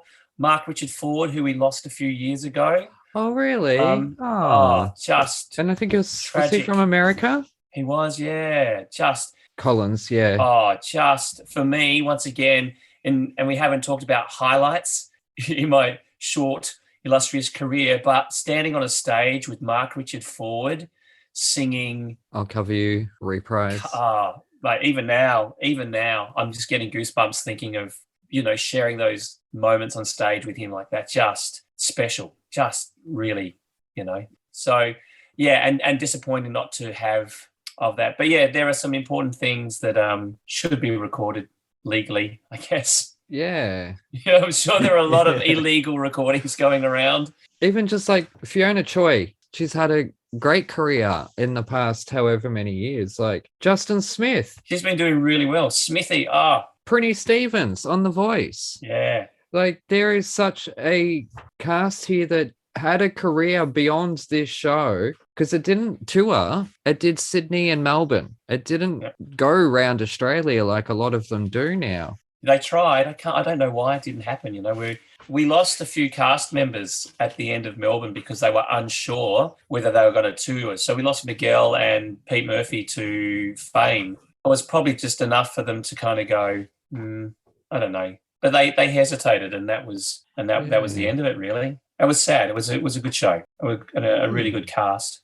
It was a great show, Gavin. Yeah, I saw it. It blew my mind and woke me the hell up. And to have Freddie on this show to discuss it with her, goodness gracious me. Oh yeah, of course. Oh, so you got to listen to it, didn't you, Evan? You got to listen to Rent. Yeah, I'll just do it. I watched a pro shot. Yeah, familiar with it. Can't say I know it as intimately as Aaron does, but yeah, I have seen. Well, not seen it, but I've seen the pro shot. I didn't watch the film. That's okay. So I'm on the right track there. It's better. I think it's a better experience live. It's one of those things. I love the performances, but I'm not a fan of the direction of the film. I think that it needed to be a bit edgier. I think that it needed to take it from Mark's perspective and be more avant-garde. I thought it was a bit safe by Chris Columbus. Yeah. Oh, yeah. The performance, take nothing away from the performers. I thought they were awesome, but I just didn't think the style of direction was edgy enough. I thought it was too safe. Oh, yeah. Yeah, definitely. No, I've often found with a lot of musicals, I just don't want to see a film. I want to see a good pro shot. Yeah, because unfortunately the Rent pro shot was one of the more painful to watch. Just the choice of shots was just terrible. Just film the stage, damn it. Yeah, it was close-ups constantly, and I couldn't tell what was going on. Yeah, that was a bad pro shot. It needed to be done properly. That Allegiance was that is one of the best pro shots I've seen. It just filmed the stage. That's an example of how to do a pro shot. Yeah. Now, because often the directors can go crazy and they'll take shots from side of stage, and like there's no audience member's side of stage. Yeah. They can't see up someone's nose. Why am I? Yeah, that's it. It's because it's a film director directing that, not the stage director. Yeah, now, they can make some bad choices sometimes. For our listeners, there are quite a few musicals that we've planned the episodes for. We've had the guest booked in. They've had to postpone. So there are certain things like Allegiance and Gypsy that Evan has covered, and we will get to them because we have amazing guests booked in, or not booked in, but lined up that I'm not willing to do Gypsy with anyone else. Yeah, because I keep bringing up musicals I'm not supposed to have seen yet. Yeah. So that's why there are musicals that Evan has listened to, although this week he is team musical. So anyways, we're going to move on. What would be a lesser done show that you think deserves a national tour? Oh, yeah. Look, there's plenty of shows that appeal to me that may not have general appeal. That's okay. I'm trying to now. The Hired Man. Never heard of it. Yeah, it's by someone Bragg, I think. Set in 19th century, early 20th century England, focusing on people who would hire themselves out to farmers. But it covers a whole lot of the war, and the music is very powerful. Once again, it's a musical drama, and I think it's really powerful, but it's not done, and it would not be commercially successful. It could only be done by a theatre company, but it would require probably a large ensemble. So therefore it wouldn't appeal to them because they'd need to, have 40 people or 50 people in the cast. So therefore it's not viable, but it's a piece that I really, really enjoy. Shows like Once on This Island, which great music by Stephen Flaherty or Stephen Ahrens. Yeah. Lynn Ahrens and Stephen Flaherty, as I call him. I don't know if that's how to pronounce his name. Yeah, Flaherty or Flaherty. Flaherty sounds better. A beautiful show, great music. Yeah. But not easily done in this country. That's on the producers though, because the casts are there. That's true. They can cast Hamilton here. What about Big River? I love Big River. Yeah. Just a big ball of fun for kids. I saw it last time it was here in Melbourne, 89, I reckon, 1989. And who was in that? I do know there was... Cameron Daddo. Cameron Daddo, that's right. Oh, yeah. I'd love to get a Daddo brother on this show. Anyway, Big River. I'd love to see that again. And I think it would have commercial appeal. Dreamgirls. We need a Dreamgirls already. You get Prinny out there on the start with, hey? Prinny, Casey Donovan as well. Yeah, of course. Paulini. Yeah. Bert Labonte. Kurt Kansley. Oh. Give me the awards right now, Gavin. Yeah, there we go. Kurt would be fabulous. Friggin' oath. Like his voice, him and Bert. I would just love to get them two and just be like, okay, now do this. Now sing this for me. So no, I won't force them to sing for me. That's the Phantom. Anyways, what would be an early piece of career advice that you were given that ended up being a load of nonsense? Like the only thing that comes to mind, which is not really answering the question, was the head of my department at WAPA, John Milson at the time, would tell us consistently that people do not naturally sing. What? This is from the head of department of the musical theatre. He would say, remember, singing is not a natural act. People don't just wander around the place singing. And we just go, have you opened your door lately and had a look out? Because that's what musical theatre people do. We feel emotional, we sing. We feel happy, we sing. We feel sad, we sing. That's what happens. So that would be the worst bit of advice I think that I've ever been told. Yeah. Singing is not a natural act. Bollocks, it isn't. It is. That's a weird thing to say. What was he getting at? I don't know. Maybe he just wanted us to shut up. I have no idea. But I think at his core, he was saying that people, musical theatre, when you sing, it's a heightened genre. People don't walk around the place singing, except they do.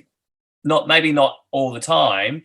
It's just in the same way that Shakespeare heightens his prose with the iambic pentameter, but dum-de-dum-de-dum-de-dum. Now that's Prose, Evan, not prose as in prostitutes. Okay, just to clarify.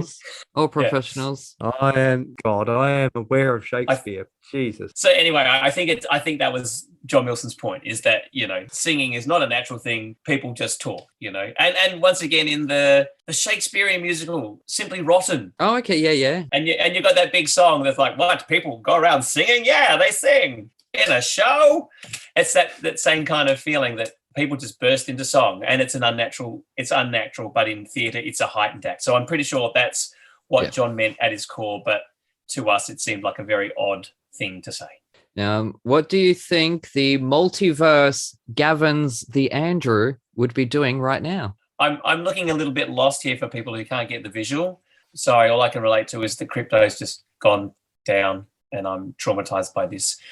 The multiverse Gavin is regenerating some kind of John Farnham sounding superhero who's about 6'2" and has to be cast in every leading male role from now for the rest of eternity so that I can just play it. and regenerate whenever required. It'll just go, ding, I can plug it in and I'll never have to be concerned about not being right for the role again. I can just morph as per, the ones and zeros allow me to change so that I can play whatever role and whatever story I want to do. I think that's what the multiverse Gavin would do. Okay, so that was the question I had thrown away. Anyways, of all your past named characters that you've played or stepped in as, whom would you like to swap with Freaky Friday style for a week? Ooh, okay. A lot of them have died, so that's not really good. A lot of the good characters that I've played died. I'm trying to think of... you have done a lot of war. Yeah, like South Pacific, they're at war. Hello, Dolly. Yeah, not really. Chess? Yeah. Well, they got to go to some cool places, Bangkok. And do you know what? I'm going to go with one of the latest ones. I'm going to go to Lazy Town. Oh, yeah. And just be stuck in a cartoon land. Yeah. We had the director of the pilot episode on this show, would you believe? Oh, really? Yeah. Kirk Thatcher, who directed The Muppets. And wow. I'm a big Sporticus fan anyway. Yeah. Oh, God, he's a legend. He's awesome. Sven, whatever his name is. Well, Sven? He did all his own stunts. He sang. He was... Oh, yeah, he was an Olympic gymnast. Yeah. Yeah, no, super fit. Like, incredibly fit, that guy. Yeah, I want to swap. I didn't play Sporticus, but I played the mayor, who's complete opposite to Sporticus. And here's something that was you might find quite funny. So look at this beautiful hairstyle that I have. Mm-hmm. Yep. When I played the mayor in Lazy Town, they gave me a bald wig. what? For all you people out there, I have no hair. And they thought it would be funnier if I had a bald wig on. I guess that's, comedy. You got to be silly about it, don't you? Well, yeah, it was. It was definitely funnier. Yeah. Anyways, are we ever, because you're a prolific photographer, are we ever going to get a coffee table book of your extreme sports photography? That's what I want to see. People nearly dying on bicycles. Oh, yeah. Yeah, look, there was, I've got lots of photos of hang gliding and rock climbing and whitewater rafting and wow, all those things with some of my friends there. We used to call ourselves the one day wonders because we'd try and, go horse riding or something. And for those people who are not in music theatre, you sign a contract that says that you won't do any dangerous activities. But I had myself convinced that if you hang glide without a hang glider, that's a dangerous activity. If you abseil without a rope, that's a dangerous activity. But if you have the hang glider and if you have the rope, I consider those things to be reasonably safe. But yes, I was a kind of a cause for a bit of nightmares, I think, for some of my company managers who kind of wanted to know but didn't really want to know what I was up to on my days off.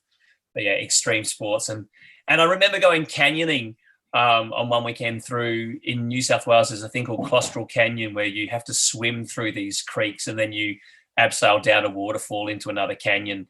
And just because I'm a photographer, I actually took my cameras along as well, just to keep it really interesting. But on the upside, when you're swimming through black water and you've got a $5,000 camera with you, you don't tend to worry about what's in the water. You're just going, I must protect my camera. At all costs, protect the camera. So you're not focusing about this glow fish that, well, wow, look, there's a glowing lobster kind of thing. What's that? You just kind of just move on and going, I'll just protect the camera. Just keep swimming.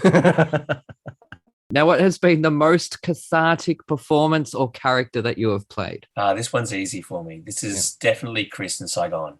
Okay, I was expecting assassins. Yeah, no, it was Chris. It was the story I most wanted to tell. I heard I heard Saigon in the very first week that I was at WAPA in 1990. Tim Lawson, who you're probably familiar with as a producer these days. Tim Lawson played this to me, I think, before we even started my first week at WAPA. And I went, wow, when I graduate, I want to be in that show and I want to play Chris. So it was that kind of thing that I go in the same way that the character of Soul, who is killed and comes back to life and is rejuvenated, dies kind of happy because he plays this one gig with his idol. For me, I kind of got through Saigon and played Chris a number of times and was lucky enough to alternate at the last part of the season. And yeah, that was it. That was the pinnacle. So 1995 or 96 ended the heights of my world. So quite some time ago. And that was David Campbell? No, David wasn't in.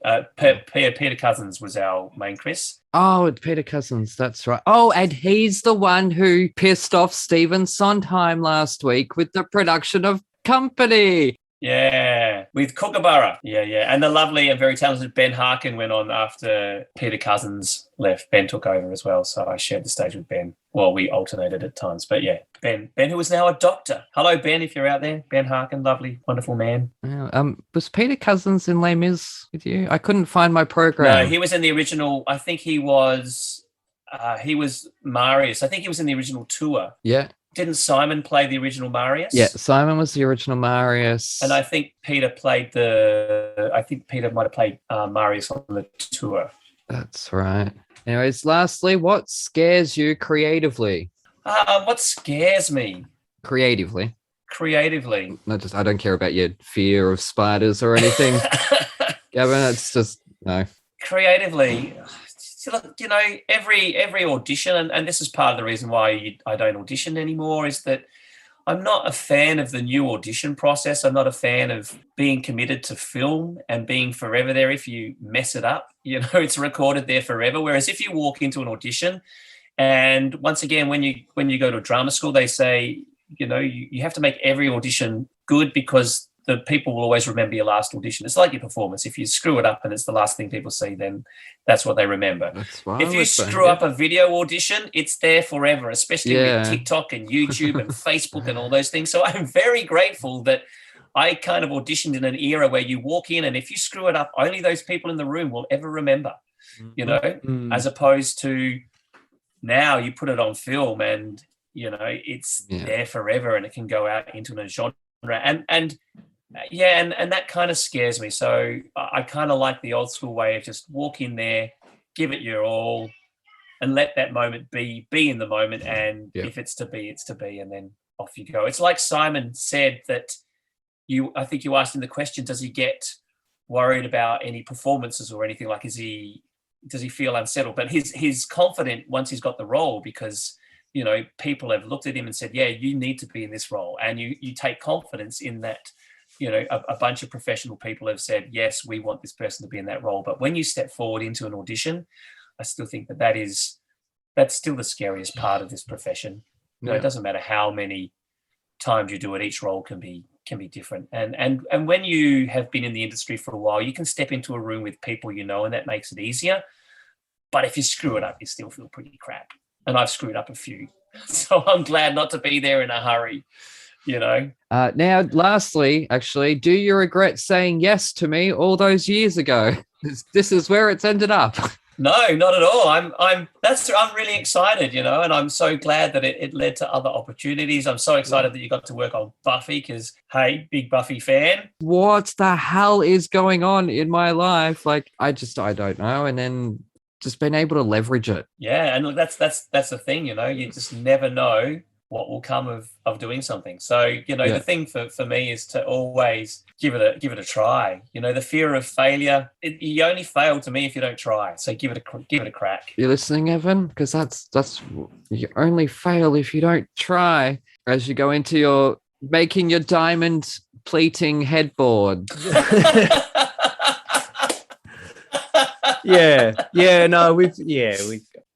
the moment I'm doing a diamond pleated deep buttonhole headboard. Wow. Trying to learning upholstery, and I'll have a crack at anything. But anyways, you have been an amazing guest. Thank you so much for saying yes. Because if I had have waited a year and you said no, I would have been like, oh, I should have just asked last year. And then I wouldn't have waited for a whole year just to get a no. But that was a whole shitstorm last year. And I thought, no, I'm not going to invite someone on my show to say, thank you for helping me get into Buffy. Joss Whedon's a pariah. Because that just would have been like, what? So it was sort of like a back away slowly. I'll just wait a little bit. And sort of time went on. I'm like, oh shit, I better get onto that.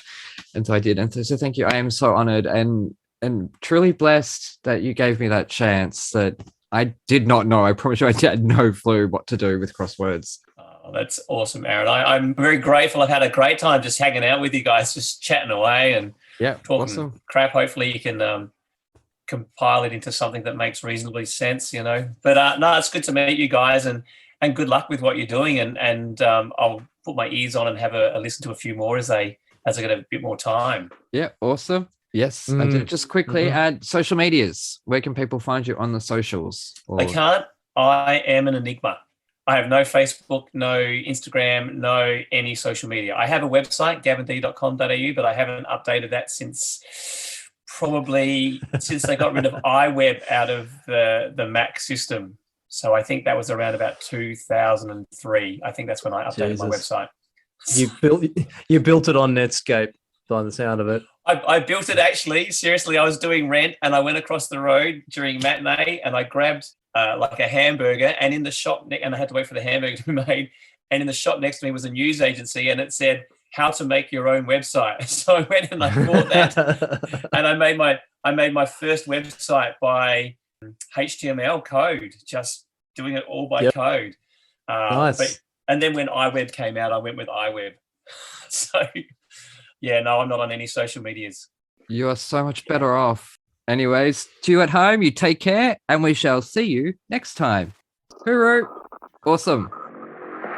Great work, guys. Yeah, thank you so much for giving it. Like question!